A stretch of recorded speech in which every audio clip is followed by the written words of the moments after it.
Welcome in, guys. Today is going to be more of a public service announcement than it is a review. It's a video that I really don't want to make, but we need to talk about the Beretta APX A1 carry listed on steep discount almost everywhere. Everyone has seen these on discount websites anywhere from $180 all the way up to $250 on sale, plus a $50 to $100 rebate on top. So you think the price of a Taurus G2, but Beretta. I swear this is the longest running rebate I've ever seen. I bought this pistol years ago and I see it still being pumped today. It pains me to make this video because I am a huge Beretta fanboy. Beretta is the oldest gun manufacturer in the world. They've been in business for over 500 years. Their shotguns and barrels in general are the best in the world, especially for the price.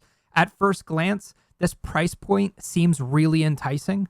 This is the cheapest Beretta in probably the last century. It's Beretta, it's 9mm, it's Optic Cut, it's slim, it's modular, it holds 8 rounds, it's a micro carry. I bought this pistol because of Beretta's name, their reliability, their legacy, their attention to detail, their meticulousness. It seemed like a great glove box gun, work gun, cash gun, backpack gun, or tackle gun. But my God, has this been the least enjoyable firearm I have ever owned. When I bought it, I also saw Crimson Trace optic on steep discount. Older folks know that Crimson Trace was one of the best laser companies back when .380 pocket pistols ruled the carry game. I heard a while ago that Smith & Wesson bought Crimson Trace, but I just didn't know that they were also expanding beyond lasers. Never knew that they were making optics, so I figured I'd pick up both and review them. 2 birds, 1 stone. For the record, I don't believe in using cheap glass. The cheapest glass I put on any of my guns is Hollow Sun, but I'm a reviewer, so I do buy cheap stuff so you don't have to. For starters, the APX carry is Optic Cut. At the time, it was advertised as having an RMS-C footprint. The Crimson Trace CTS-1550 was also advertised as a Shield RMS-C footprint. Shield RMS-C and RMS-C are interchangeable terms. They mean the same exact thing. It's like saying Honda Civic and Civic. Shield is just the prefix for the company that developed the footprint RMS-C, which is a British company called Shield Sights. Shield does not mean Smith & Wesson Shield. Although I picked up my CTS in a brick and mortar local gun store, the APX and CTS were listed right next to each other on Palmetto State Armory, which is where I bet a lot of you got this from. So I got both of them and went to install the CTS onto the APX. It didn't fit. I noticed there was a bevel on the front of the optic. I thought to myself, well, I bought a cheap unknown optic, so I reaped what I sowed. It must be the cheap optic's fault. It can't possibly be Beretta's fault. I did some research and found an old timer on a forum with the same exact problem. I shot him a message, and despite him no longer having the firearm, he was kind enough to reply with the part number that he had to dig through his paper receipts for. I went to the Beretta website, and at the time, they didn't sell this adapter. I found the adapter for $50 on some really shady website. I paid with PayPal in case it was a scam. It ended up not being a scam, and it arrived. I paid $225 for the APX 1 carry plus a $20 FFL fee. I redeemed a $50 rebate, which came in 9 months later because I had to argue with Beretta for it. They claimed my serial number didn't qualify, but after enough pestering, I eventually got it. So I'm in for about $200 so far. Then I paid $70 for the CTS-1550. Then I bought 4 8-round mags for $25 each, plus tax and shipping. So all in, I'm at about $400. I finally get the adapter plate. I put the optic on. Time to zero. Get on the other side. I zeroed the optic in 3 groupings, then shot 3 more to confirm. 0 malfunctions, by the way, in the firearm or the glass. The glass was basically zeroed out of the box. Now that it was zeroed, it was time to bring it to my range and put it through the ringer for a review. The trigger was more temperamental than a blue-haired teenage girl. It worked whenever it wanted to. I didn't know that Beretta made a shake-awake trigger. I figured it might be a bad mag. The problem persisted through all 6 of my magazines, the 6 in the 8-rounder it came with, and the 4 8-rounders that I bought after the fact. I thought maybe I was gripping it too hard, which was pulling the mag downward, causing malfunction. Nope, the trigger did the same thing while I was limp wristing it. You'll notice how bad the tolerance is on the mag release. You can see the silver on the mag showing. It got to the point where I would depress the trigger, shake the gun, and then it would fire. Not to mention, the times it did fire, the brass hit the glass almost every time. The brass ejects in a random direction, but more than half the time it hits your glass. Beretta has great customer service, so I sent it in for RMA. I figured I just got a lemon, it happens. It's Beretta after all, so they'll take care of me. On February 28th, I started an RMA request and sent it in. On March 25th, I got an email saying it was completed. I get it back with a gunsmith's note saying that it was a bad cocking lever. No clue what he meant by cocking lever, so I pull up the manual. There are 3 cocking levers in this schematic, so I'm assuming it's the one in the trigger housing. Not sure because the other 2 cocking levers were also not exactly working correctly. Upon inspection, the trigger now works 70% of the time instead of 10% of the time. I start dry firing it without a mag in and notice that every time I pull the trigger, the slide jumps just a millimeter forward. And only sometimes. Other times the guide rod would protrude out of the front. When I slid the takedown lever, it was basically free floating. There was barely any spring tension. When I swung it forward, the guide rod would protrude instead of the entire slide. And even when the takedown lever was in position, the guide rod would still slightly protrude forward out of the gun. I figured, screw it, I'll head back to my range and I'll shoot it. I fired 1 round of 115 grain. I heard a huge bang. The round exited the barrel and the entire slide flew off of the gun. So the round fired, the slide flew back, the reciprocating mass flew back forward and off of the gun. There was nothing holding the slide to the frame. Unfortunately, I didn't get this on camera because I normally shoot a mag or 2 before filming. After firing that 1 round, it scared the shit out of me, and I immediately went cold. At the time, I thought the gun blew up in my hands, and I swept myself for blood. But again, I gave Beretta the benefit of the doubt. Maybe the gun was just a lemon. Maybe they just hired a shitty employee. Stuff happens. Beretta has been very, very good to me over the years, and they are a great company, and I still stand by that. On April 14th, I started my second RMA request, telling them the slide flew off while firing. They seemed really concerned and told me to send it in. A few months go by, and it's radio silent. Beretta has a portal where you can search your serial number to check the status of the repair.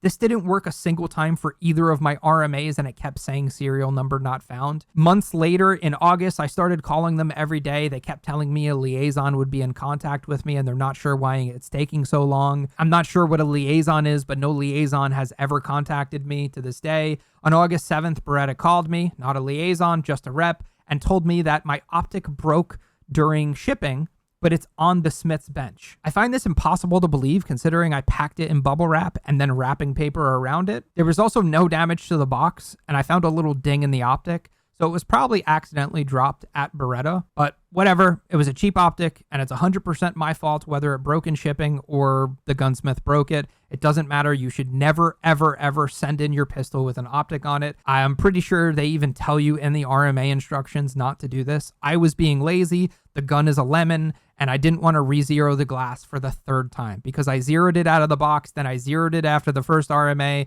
then washed my hands with it and just sent it. So the glass breaking is 100% on me, not Beretta or any other firearm company that breaks your glass.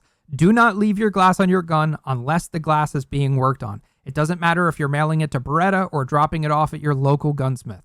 Always take your glass off. Either way, the Crimson Trace CTS-1550 failed miserably because I didn't even get to test it. It was zeroed out of the box, but it does not pass a drop test, which makes this optic absolutely useless, especially as a carry option. Beretta, being the great company that they are, offered to write me a check for the purchase price of the optic that broke during shipping. I don't have the receipt because I bought it in person. They offered to replace it with a Burris Fastfire. Of course, I said yes. A Burris Fastfire 3 is like $200, and the pistol needs a mounting plate, which is like another $60. So they gave me a free optic and the adapter worth as much as the entire firearm for my laziness, not theirs. Who knows? Maybe they felt bad for the gun almost blowing up in my hands. But on August 20th, I got an email saying my RMA was complete and it was shipping back to me. The gunsmith's packing note stated it had a bad recoil spring support and they replaced it. This was a slap in my face. Both of my RMAs, I typed an extremely long paragraph and provided video footage of the exact issue.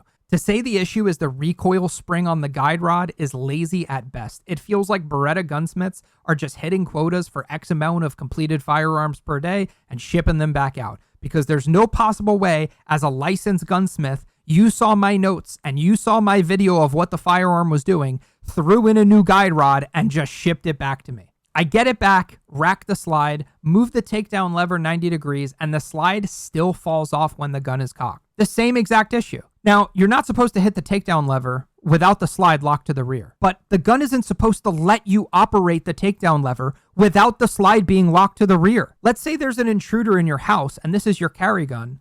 If your support hand accidentally nudges this lever when going to open a door or something, will the slide just fall off? I'm sorry, guys, but I'm just not shooting it. This is not Demolition Ranch, and I have a family to feed. The manual says this shouldn't happen. I'm afraid that if I shoot it again, the same thing is going to happen as last time or worse. If I can avoid a gun blowing up in my hands in my lifetime, I will. I detailed stripped the pistol myself and put it back together. I seem to have fixed the issue where if the pistol is cocked, it can't fall apart anymore because the trigger mechanism won't allow it to. But I didn't do anything special. I just reassembled it according to the manual. The takedown lever is still free floating, which according to the manual also isn't supposed to happen. Even the frame has an emergency decocking spring. When this many springs are working together, one is bound to fail. Another thing that has happened since day one is racking the slide doesn't always put it into battery. And this is so dangerous for a carry gun. I'll let Uncle Clint explain why. Right? If somebody's choking the crap out of you, you're pinned against the car, they got you on the floor, something's going wrong, and you're able to get the gun out, and you try to push on them. In other words, get off of me, you piece of shit. If you do this, the gun's out of battery. See it? It's unlocked. So you have to get it off of them to make it work, okay? It is the redeeming value of a revolver. Striker-fired handguns aren't supposed to fire when they aren't in battery. So why does this one fire out of battery? Why does this slide move rearward when depressing the trigger, then jump forward when the trigger breaks? Here's what a normal striker-fired pistol does when you depress the trigger.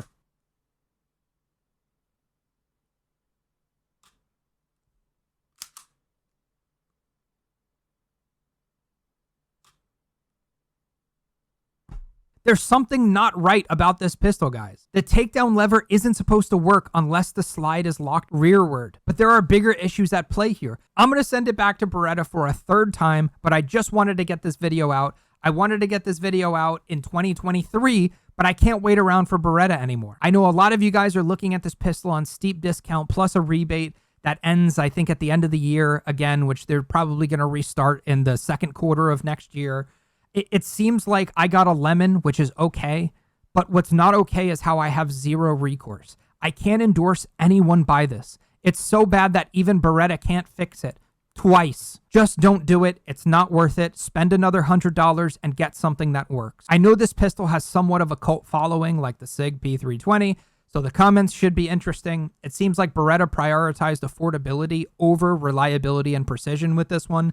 Carry pistols must always have a reliability factor that trumps both precision and affordability. Otherwise, you're no better than Taurus or High Point, and I'm sorry, but it's not a carry gun. God forbid you pull the trigger when you need it and it goes click instead of bang. Or even worse, it goes bang and you get injured in the process. Let's move on to some cons, excluding all of the issues that I've been having, okay? The trigger is shit. It's one of the worst that I've ever felt. There's creep, then a wall, then grit, then a random break. It's a small gun, but it's huge compared to its competition, especially considering it's a single stack. You can look at the M&P Shield, 365, Hellcat, Glock 43, etc. I think this pistol comes in absolute last for modern carry pistols in the category of size versus capacity, especially for 9mm. You also lose your rear sight when installing an optic. This firearm also requires a mounting plate for all optics on the market, which means more parts, more screws, and more mechanisms of failure. Casings eject sporadically. This isn't just an issue that's happening on mine, which undoubtedly is going to mar up your glass eventually, destroying your optic. This pistol is not modular. Modular means there is a module that remains intact and you can swap the frame. When you take apart the frame, 50 springs shoot everywhere. Putting the serial number on a piece of metal that can be removed from the frame does not fit the definition of modular in my book. It has reliability issues even baked into the manual, but of course the manual just says to clean your gun. The online RMA process sucks. It denies you, then you have to call, then the customer service representative says, yep, no problem, we'll take care of you. Then they email you a label. And anytime I reach out to a company, just for context, I always use my personal email, so I'm always getting an authentic customer experience and not as like a YouTuber. The gun even has 4 out of 5 stars on their own website where reviews have to be vetted and accepted by Beretta before they go live. And a lot of the 5-star reviews are actually saying how bad the gun is. Beretta, if you somehow find this video, I love you. But I don't know what the fuck you guys are doing.